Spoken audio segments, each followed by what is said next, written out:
Bom, pessoal, vamos lá para o verso 8 de Isaías 53.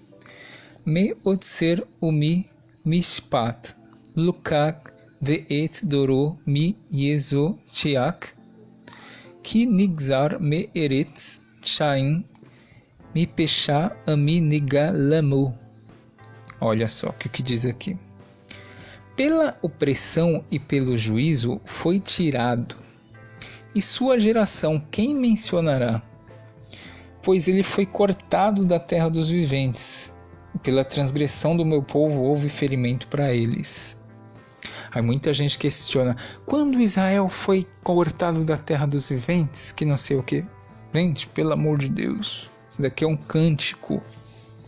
Vou também ver a Bíblia cristã aqui, que diz assim, após a detenção e julgamento foi preso. Dentre os contemporâneos, quem se preocupou com o fato de ter sido cortado da terra dos vivos, de ter sido ferido pela transgressão do seu povo? O que quer dizer aqui? Pelos seus contemporâneos, da sua geração. Quem se preocupou por ter sido cortado da terra dos vivos? O que eles estavam passando aqui? O cativeiro. Cativeiro teve morte pra caramba. Tá? E ele fala aqui, de ter sido ferido pela transgressão do seu povo. Tinha gente justa ali que tá pagando pelo preço dos outros. Isso é uma coisa clara. Agora vamos analisar as expressões. E mais uma vez, o tempo verbal não está no futuro, não é uma profecia. E aqui ele está lamentando o que ele está passando. Está falando do servo, né, de Israel. Pela opressão e pelo juízo foi tirado. O servo do Senhor, que no caso são os justos de Israel, foi tirado, tomado e levado pela opressão de seus inimigos e também pelo juízo divino. A combinação desses dois fatores fez com que o servo passasse por todas as crises e que pudesse, assim, por seu testemunho fiel, servir de meio para trazer novamente a paz ao povo de Deus. A opressão na passagem refere-se aos inimigos do povo do Eterno, no caso que a Babilônia estava fazendo com eles. E, por sua vez, a mão de Deus que fere o servo atingido com todo tipo de aflições, que mais tarde também lhe traz a cura. Você vê isso em Oséias 6:1-3. Aí ele diz assim, e a sua geração, quem mencionará? Os seus contemporâneos. Por que ele diz assim? Porque ele estava desesperançoso. Eu falei, poxa vida, porque estavam em cativeiro e achavam que não ia voltar, Aí aqui diz, a penúria pela qual o servo teria que passar chega a impressionar o profeta, levando-o a questionar se haveria alguém que pudesse fazer menção de sua posteridade, por causa do cativeiro da Babilônia. Os sofrimentos que os servos de Deus passariam colocaria em risco toda a sua geração. Os seus inimigos certamente não pouparam esforços na tentativa maquiavélica de eliminar da face da terra sua incômoda presença. Entretanto, apesar de duro castigo imposto ao servo, há o anúncio também de redenção e de livramento. Inclusive Jeremias ele foi contemporâneo disso e ele diz, tu não temas, servo meu Jacó, diz o Senhor, porque eu estou contigo, pois destruirei totalmente as nações para que onde te arrojei, mas a ti não te destruirei de todo, ou seja, mas ia destruir uma parte, mas carregar-te-ei com justiça e de modo algum te deixarei impune. Jeremias 46:28. Agora a expressão, ele foi cortado da terra dos viventes. Que muita gente, quando Israel foi cortado, gente, aqui é o cativeiro babilônico. Um monte de gente morreu ali. Mas também essa expressão cortado da terra dos viventes, também é uma expressão semita no qual o povo de Israel, que quando está longe da sua terra, é como se eles estivessem mortos. A gente vai ver isso aqui também. O termo cortado, como usado por Isaías, refere-se à morte e ao exílio por extensão. Ser cortado também da terra dos viventes é o mesmo que ser morto ou desterrado, exilado de sua terra natal, e da sua terra por excelência, a terra de Israel. O profeta Jeremias, como modelo do servo do Senhor, sentiu-se como cordeiro levado ao matadouro, como a gente viu, e vítima também daqueles inimigos que tensionavam eliminá-lo. Mas ele diz assim, mas eu era como um manso cordeiro, que se leva à matança. Não sabia que era contra mim que maquinavam, dizendo, destruamos a árvore com seu fruto e cortemo-la da terra dos viventes, para que não haja mais memória de seu nome. A mesma coisa, e Jeremias foi contemporâneo disso. Você vê isso em Jeremias 11:19. Vou ler também aqui na Bíblia Cristã. Ele diz assim: mas como o cordeiro manso que é levado ao matadouro, não sabia que eles tramavam planos contra mim. Destruamos a árvore em seu vigor, arranquemo-la da terra dos vivos, e seu nome não será mais lembrado. Pode ver que é a mesma coisa aqui do verso 8. Então o próprio profeta Jeremias se identifica com isso, porque ele é um dos servos, né? E também a gente diz, né, que essa expressão cortá-lo da terra dos viventes pode ser também o cortá-lo de sua própria terra, que o israelita ele se sentia longe de sua terra como se estivesse morto. A gente não viu lá a expressão de Ezequiel 37, no qual fala dos ossos secos? É a mesma coisa, quer dizer que eles iam voltar do exílio, e é o mesmo contexto. Ezequiel 37:11 diz assim: então me disse, filho de homem, estes ossos são toda a casa de Israel. Eis que eles dizem, os nossos ossos secaram-se, pereceu a nossa esperança, estamos de todo cortados. E é a mesma época. Você pode ver lá a datação de Ezequiel, que está em contexto da Babilônia, né? E assim, pela transgressão do meu povo houve ferimento para eles. O servo de forma coletiva foi atingido pela transgressão de todo o povo rebelde e recebeu a ferida e o quebrantamento sem embora merecê-lo. A tradução desse verso, né, pode surpreender, né, aquele que não está familiarizado com o hebraico bíblico. Entretanto, a expressão encontrada no final do verso é para eles, tá? Aqui no hebraico, que diz assim, no hebraico, transliterado, está assim, 53:8. Pela opressão e pelo juízo foi tirado, e sua geração quem mencionará? Pois ele foi cortado da terra dos viventes, pela transgressão do meu povo houve ferimento para eles, tá? Então aqui existe um plural, ou seja, está falando dos justos de Israel.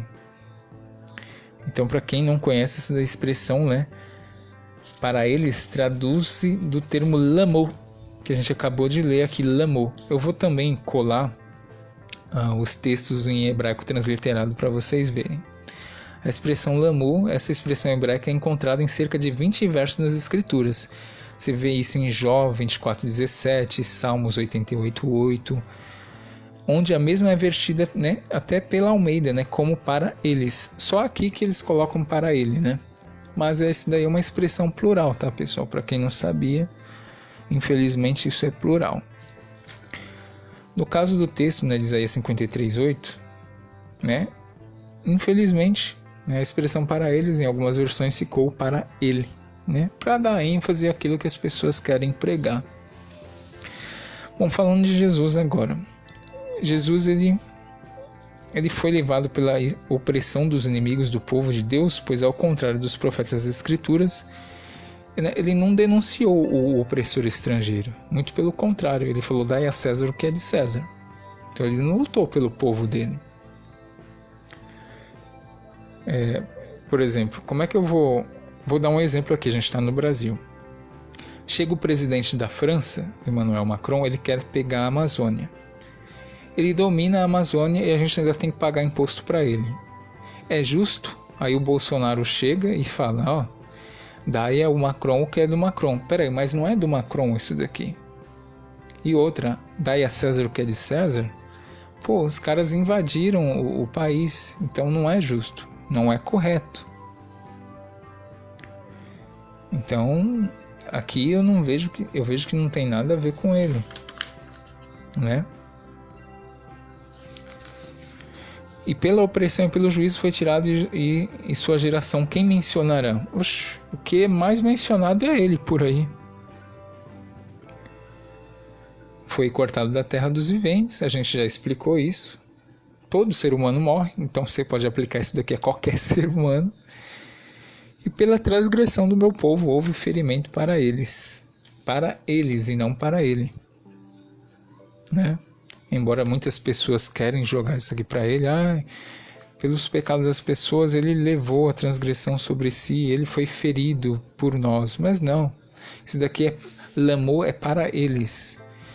E mesmo se fosse para ele, a gente já citou aqui as expressões no Tanakh, no qual mostra que o servo justo, aconteceu isso com eles, e pelo contexto e pelo tempo verbal está mais do que explicado. Agora vamos para o verso 9, né, que vai ter uma controvérsia aí que muita gente não vai gostar. Isaías 53:9, olha só. Va iten et reshaim kivro veet ashir be motav ao lo chemas asa velo mirma bepiv. Vamos ficar espertos nesse bemotav depois, tá? Diz assim: e foi-lhe dada a sepultura com os ímpios e com os ricos em suas mortes. Aqui é plural, tá, pessoal? Em suas mortes. No hebraico aqui essa expressão é plural. Apesar de não ter feito violência e de não existir engano em sua boca. Muita gente, quando não houve engano na boca de Israel? Primeiro que aqui não fala de Israel coletivo, fala dos justos de Israel. E a gente vai mostrar textos aqui parecidos com isso. Vamos lá. E foi-lhe dada a sepultura com os ímpios. O servo do Senhor, né, recebeu sepultura juntamente com os que mereciam a morte, ou seja, os ímpios dentre o povo, porque eles estavam ali no cativeiro da Babilônia. E sepultura com os ímpios também pode ser na terra estrangeira, que ali, né, no caso, tinha os ímpios. Então, lembre-se sempre do contexto de Isaías, o que é, de onde eles estavam. Como a gente já afirmou, né, anteriormente, a morte, né, aqui e tudo que se relaciona a ela não significa necessariamente a interrupção da existência física ou morte. Depende da passagem, né? Em algumas passagens é uma espécie de metáfora para aludir o exílio e a deportação. A gente vê isso em Salmo 107, verso 10 ao 14, Ezequiel 37, como a gente viu, Oséias 13, do 14 ao 16. O servo, né?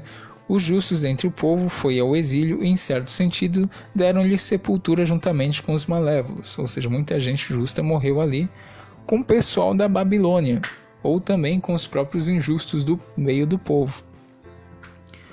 E não deram ouvido às palavras dos profetas. Basta lembrar, né, que até o Daniel, né, e os companheiros em Babilônia, Esdras, Neemias e Zorobabel, nos dias da Média e Pérsia, e depois de todos os justos que foram dispersos, né, também lá, em outras épocas. E a expressão, e com os ricos em suas mortes. Aqui muita gente, infelizmente, não vai aceitar. É mentira, tá bom, vai lá no hebraico depois e você tira a sua dúvida.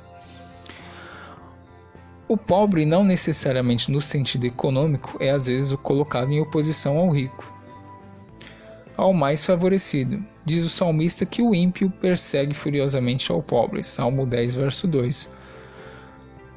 Os ricos aqui também pode significar os ímpios. E o que temos é uma repetição da frase anterior usando outras palavras, o que é característico da literatura hebraica. Este recurso literário é chamado de paralelismo. Embora aqui tanto faz, porque tinha ricos lá em Babilônia, né? Lembrando do contexto que eles estão ali em cativeiro, tá? Bom, e foi-lhe dada a sepultura com os ímpios e com os ricos nas suas mortes. Nas suas mortes, infelizmente, tá? Temos uma aparente inconsistência nesse verso. Ninguém morre mais de uma vez. Então, como explicar, né, essa tradução da última parte do verso em suas mortes? Mais uma vez, né? As versões em língua portuguesa deixam esse negócio escapar. O profeta escreveu nas suas mortes. É plural e não na sua morte. Mesmo se fosse na sua morte, a gente já sabe quem é o servo. A palavra em hebraico para morte é mot. E se Isaías pretendesse dizer na sua morte, que é singular, ele teria escrito bemoto. Porém, ele escreveu, né, bemotav. Você pode ver no hebraico bemotav, onde o sufixo, né, ele corresponde à forma do possessivo plural, traduzido como suas, né? Então também tem esse errinho aí que as pessoas não conhecem. Então aqui, nisso daqui você já descarta Jesus, que está falando em suas mortes. Aí foi lhe dado, aí fazem lá uma coisa forçada, né? O José foi enterrado ali com os ímpios e com os ricos, né? Sua morte, porém está falando aqui do povo de Israel e do contexto que eles estavam vivendo do exílio, tá na Babilônia. Agora, mas vamos mais para frente que tem mais coisa.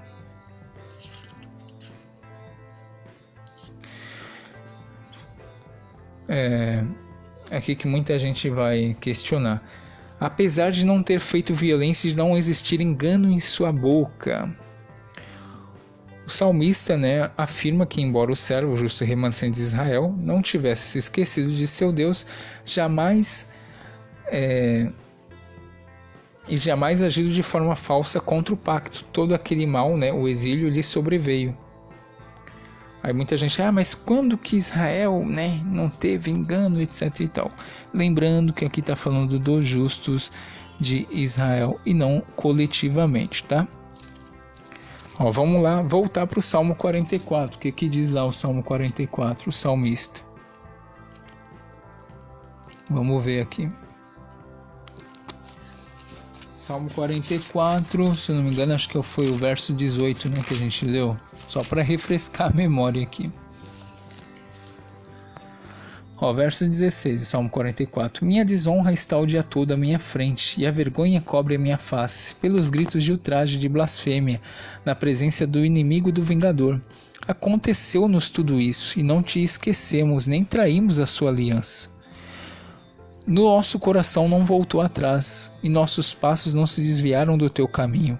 E tu nos esmagaste onde vieram chacais, e nos cobriste com a sombra da morte. Se tivéssemos esquecido o nome do nosso Deus, estendendo as nossas mãos a um Deus estrangeiro, por acaso Deus não teria percebido? Ele que conhece os segredos do coração, é por tua causa que nos matam todo dia e nos tratam como ovelhas de corte. Ou seja, aqui o servo está falando que ele é inocente. Acho que também tem uma passagem em Sofonias, né? Capítulo 3, vamos dar uma olhadinha. Deixa eu achar agora o livro de Sofonias, achei. Capítulo 3,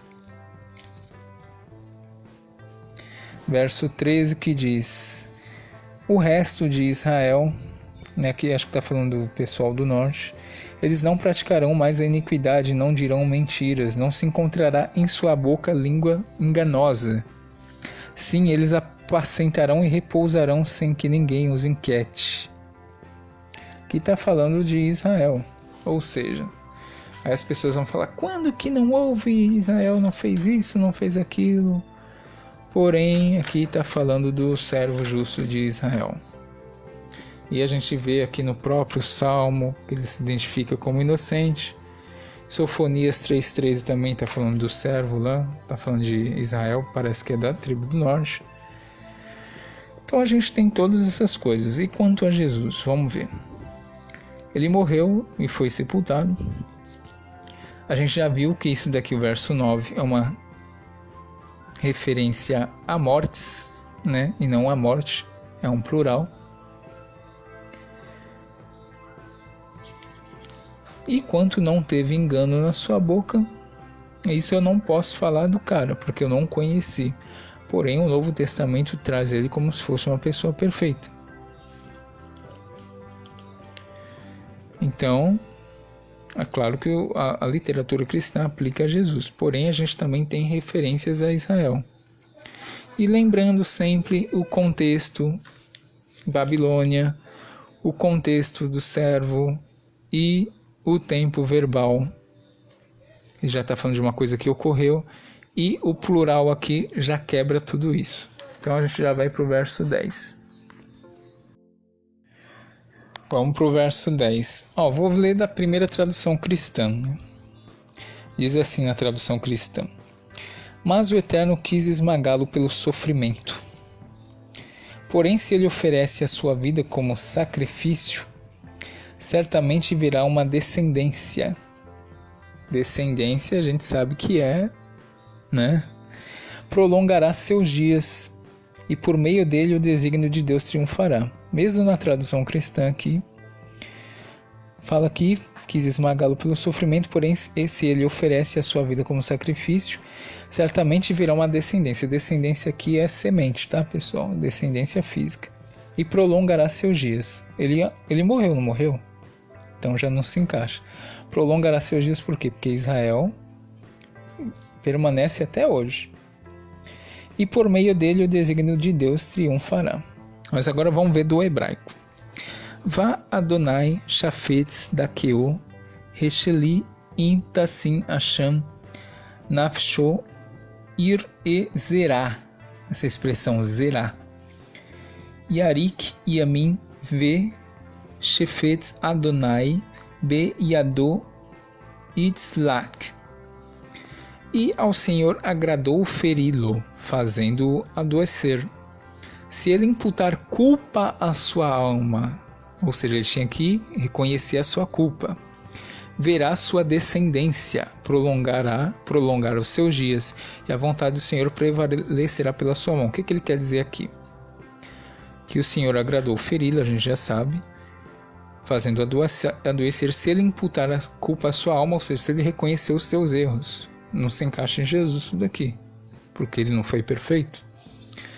Verá sua descendência prolongar os seus dias. Ele deixou descendente? Não.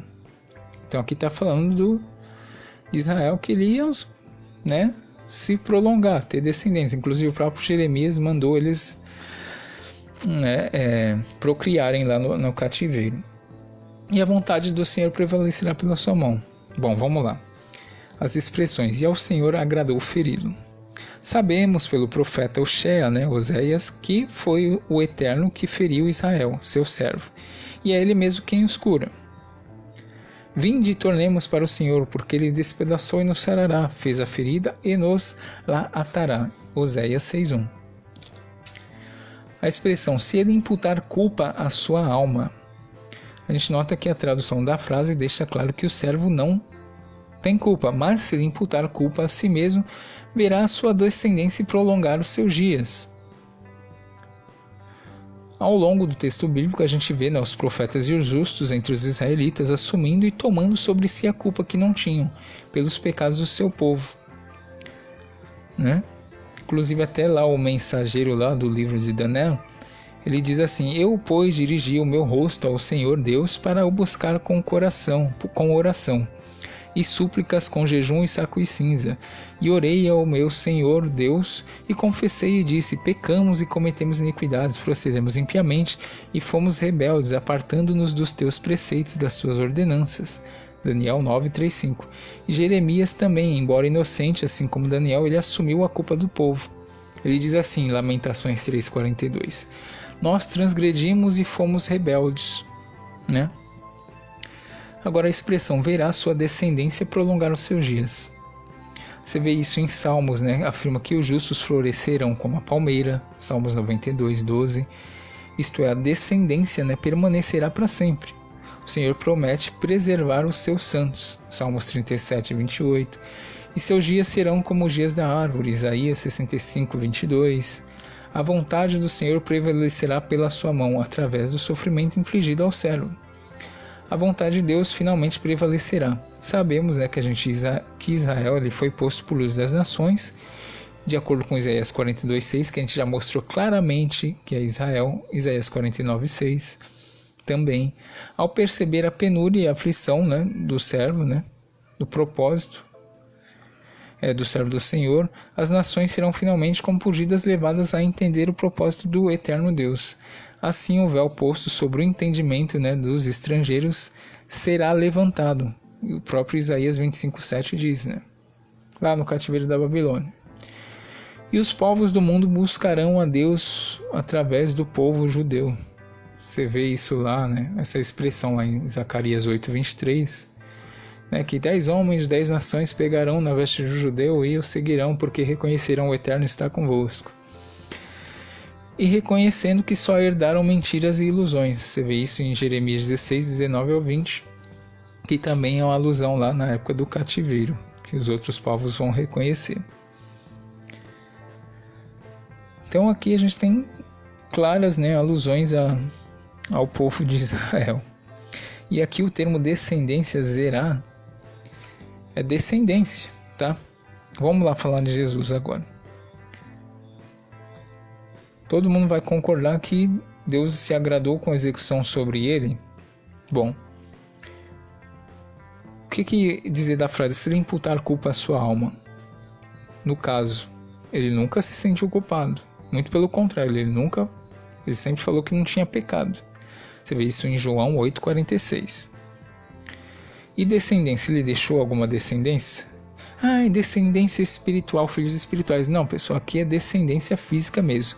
Aqui o contexto está falando de Israel, eles estão no cativeiro. E ele está falando, se vocês reconhecerem os seus erros, vocês vão ver sua descendência. Ou seja, vocês vão se multiplicar. Vocês não vão terminar aqui. Vocês não vão morrer todo mundo aqui. Você vai ter sua descendência ali e vai prolongar seus dias. E, de fato, Israel existe até hoje, né? Muita gente gostando ou não, por mais que tentem matar o povo, né? Fazendo um monte de coisa, mas os caras estão aí. Essa é uma realidade. Então, isso daqui não se encaixa em Jesus, tá? Agora vamos para o 11. Isaías 53, 11. Eu vou ler até na tradução cristã. Olha o que está falando no verso 11. Após o trabalho fatigante da sua alma, verá a luz e se fartará. Pelo seu conhecimento, ou seja, pelo conhecimento dos justos de Israel, o justo meu servo justificará muitos. Está falando pelo seu sacrifício? Não, é pelo seu conhecimento. E levará sobre si as suas transgressões, ou seja, as transgressões deles mesmos. Então até na tradução cristã aqui está claro. Já vou ler outra tradução cristã aqui. Ele verá o fruto do penoso trabalho de sua alma, ficará satisfeito. O meu servo justo com o seu conhecimento justificará a muitos, porque as iniquidades deles levará sobre si. Aqui já está diferente nessa outra tradução cristã. Então vamos para o hebraico. Vamos lá. Me amal nafsho ir-e isba bedato yatzidik tisadik avidi la rabin va avonotan o isbo. Ele verá e ficará satisfeito com o trabalho de sua alma. Através de seu conhecimento e não de seu sacrifício, ambas as traduções concordam com isso, que é através do conhecimento. Meu servo vindicará o justo a muitos e suas iniquidades ele levará. Ele verá e ficará satisfeito com o trabalho de sua alma. Bom, vamos lá. O servo verá com satisfação que a obra de conversão do seu povo será finalmente coroada de êxito, e que sua vocação para ser luz de gentios será gratificada pelo sucesso, como vimos no verso anterior. O povo de Israel, pelo testemunho do servo, servirá plenamente o seu Deus, observando fielmente suas leis. Ezequiel 37, 24. E os estrangeiros buscarão o Eterno e aprenderão sobre ele. Inclusive, na época do exílio, se vocês lerem na volta de Israel, muitos estrangeiros voltavam com eles. Você pode ver no livro de Neemias, sempre fala os doados. Ou seja, muitos povos estrangeiros se converteram e voltaram com eles e foram para Israel. Então, nisso você viu muita conversão de muita gente. Ou seja, ficou satisfeito com o trabalho de sua obra, que eles fizeram no exílio. Por quê? Porque eles persistiram. Não, a gente vai ser fiel à Torá, vamos persistir. Saíram do exílio e ainda conquistaram um povo estrangeiro. E, através de seu conhecimento, o meu servo vindicará o justo. Deus será plenamente vindicado pela obra do seu servo, quando a mesma for concluída. E as suas iniquidades ele levará. O servo, como vimos, levou a culpa pelas iniquidades da maioria do povo rebelde. Imputou culpa a si mesmo, sem embora ser culpado. Então isso aqui é uma coisa bem clara. Ele vai ver o trabalho fatigante da sua alma, verá a luz, se fartará, e pelo seu conhecimento né, justificará muitos pelo seu conhecimento e não pela sua morte redentora, não, é pelo conhecimento. E levará sobre si as suas transgressões, né, a outra tradução diz aqui. E aqui no hebraico está, através do seu conhecimento, meu servo vindicará o justo. No caso, pode ser uma referência ao eterno. E agora vamos falar de Jesus aqui. A obra de redenção, né?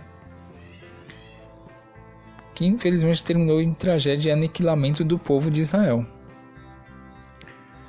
No caso, para o povo de Israel, isso aqui não serviu para nada, se fosse aplicar para Jesus. E assim, eu não vejo encaixe aqui. Após o trabalho fatigante da sua alma, verá e se fartará. Pelo seu conhecimento, o justo meu servo justificará a muitos. Então assim, não é pela morte dele, aqui está falando que é pelo conhecimento.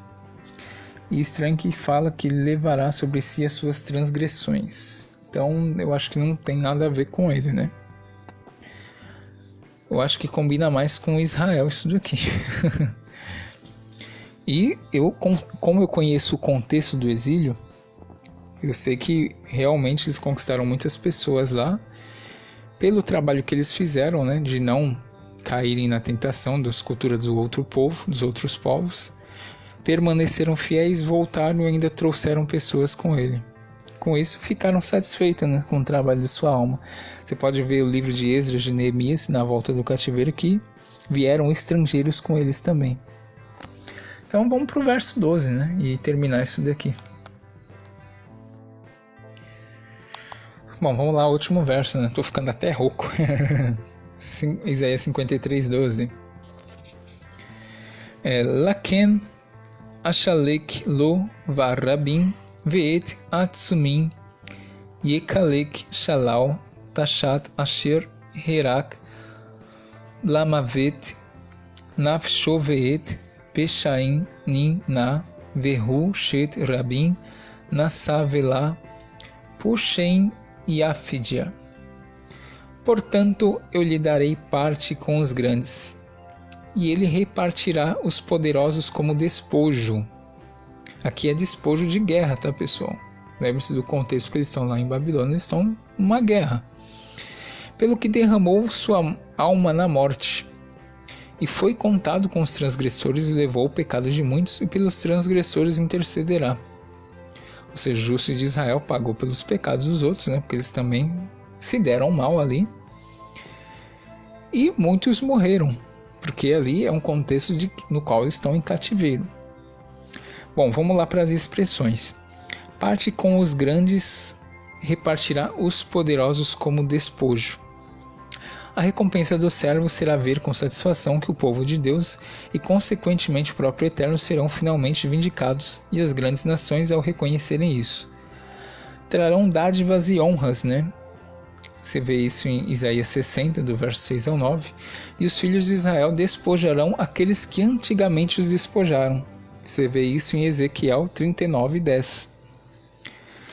A expressão derramou sua alma na morte. A gloriosa recompensa do servo é proporcional ao seu grande desprendimento e altruísmo, pois não tendo culpa alguma é levado à morte, junto com aqueles que de fato são os culpados, e nisso ele foi contado com os transgressores. Isto é, foi considerado como um deles. Isso é fato. Agora outra expressão. E pelos transgressores intercederá. Lembremos-nos mais uma vez da grande oração, né, intercessória, lá de Daniel também, em Babilônia, confessando o pecado do seu povo, imputando culpa também a si. Moisés intercedendo lá pelo povo, Êxodo 32, que também faz parte dos justos.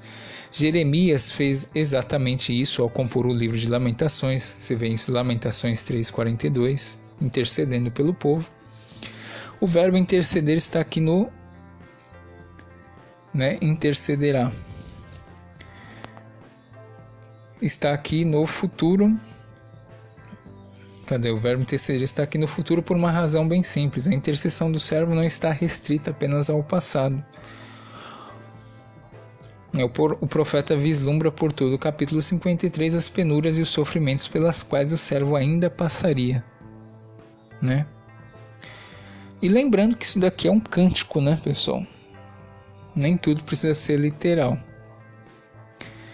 Então aqui é uma coisa bem clara. Portanto, lhe darei parte com os grandes e ele repartirá os poderosos como despojo. Jesus repartiu algum despojo de guerra? Não. Pelo que derramou sua alma na morte. A morte se aplica em qualquer ser humano. Porém, no contexto, eles morreram ali. Muitos morreram, muitos justos também morreram por causa que eles estavam no cativeiro. E foi contado com os transgressores. Eles estavam junto lá com os transgressores, tanto do seu próprio povo, tanto do povo opressor, que eles estavam em terra desconhecida. E levou o pecado de muitos, e pelos transgressores intercedeu. Você vê em todos os profetas, eles sempre intercedendo pelo povo. Então aqui não tem segredo, né? Então aqui eu termino, né, esse meu estudo, que na minha opinião acho que é simples, que o contexto todo do livro, o próprio autor, ele identifica quem é o servo, lembrando que de 40 a 55 ele é até conhecido como o livro, né, do consolo, né, para Israel, pelo cativeiro que eles estavam passando. E o tempo verbal das palavras está sempre, né, no passado. Muita gente se questiona, mas quando Israel fez isso? Espera aí, mas ali não está falando de futuro, está falando do passado.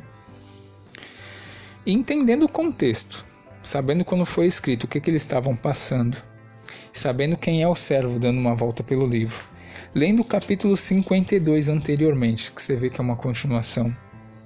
Então assim, não tem muito segredo, pessoal.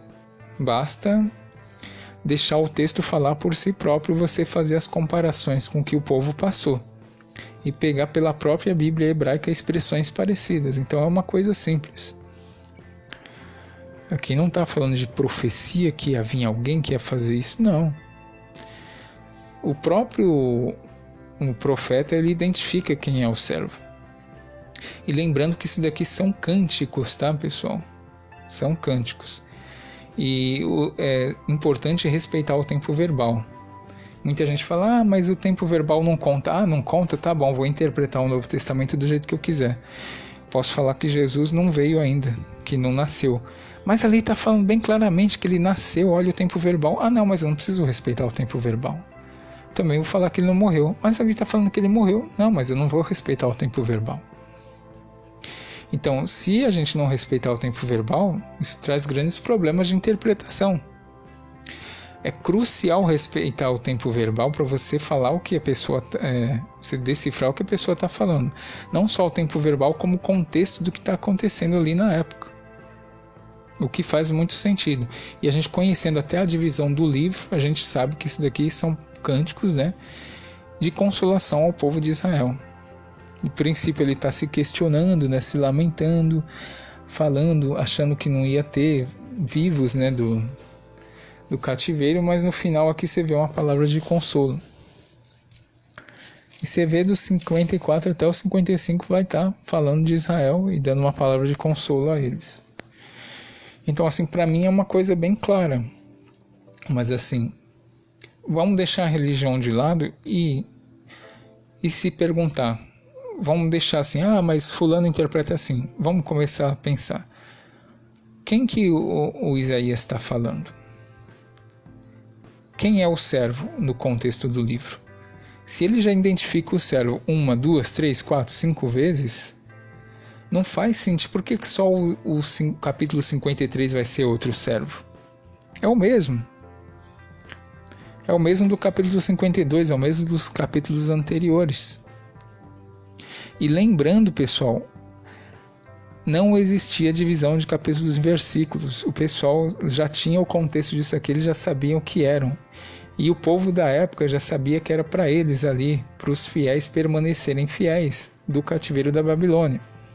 Porque eles iam ser recompensados. É essa a mensagem dos cânticos do servo. E lembrando, a divisão de capítulos e versículos só veio no século 13, tá bom? Então esse daqui é o meu entendimento sobre Isaías 53. Lembrando, não sou judeu, tá?